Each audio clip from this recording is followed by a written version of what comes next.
For 700 years, St Etheldreda has watched the city change around it, and even before you step inside, you can feel its age in the air. As you step through the gate, the world outside seems to fall away, and before you even reach the main chapel, you're greeted by Antonio Rosmini, priest, philosopher, and founder of the order that brought this place back to life in the 19th century. Crossing the threshold, the past meets you in the air itself.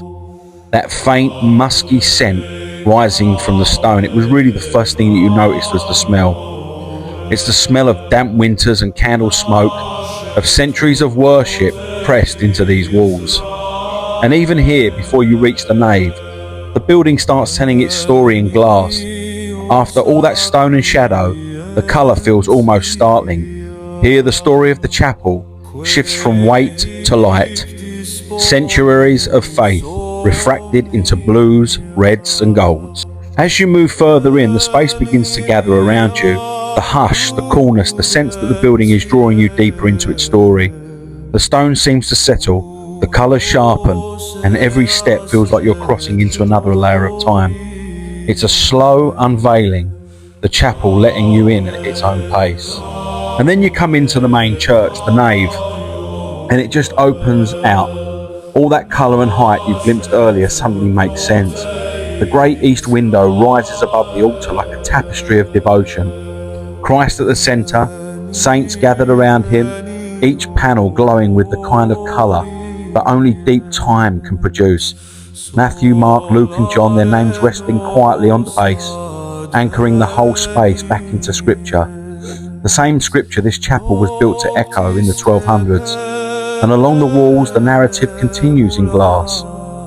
Scenes of teaching, healing and witness unfold panel by panel, framed by coats of arms and the names of bishops who shaped this place long before the Reformation. These windows aren't just decoration, they're the chapel's memory held up to the light. The Catholic centuries, the Anglican centuries, and the quiet return to Catholic worship, all glowing together in colour. Up here, the building feels more like itself, medieval stone, Victorian restoration, living worship, all meeting in one place.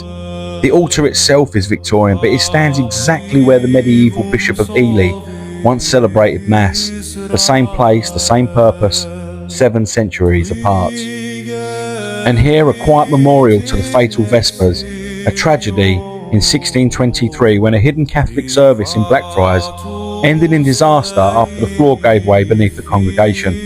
It's a reminder of how fragile Catholic life was in England, and besides it, the memorial to Father William Lockhart, the priest who restored this place in the 19th century, determined that its Catholic story would not fade away.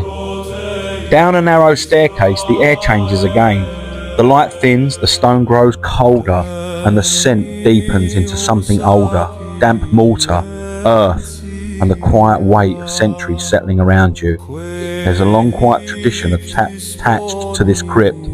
Whispered masses in the penal years, priests slipping down here before dawn when Catholic worship was outlawed. No incense, no vestments, just whispered Latin in the dark. The sound of the liturgy pressed against cold stone.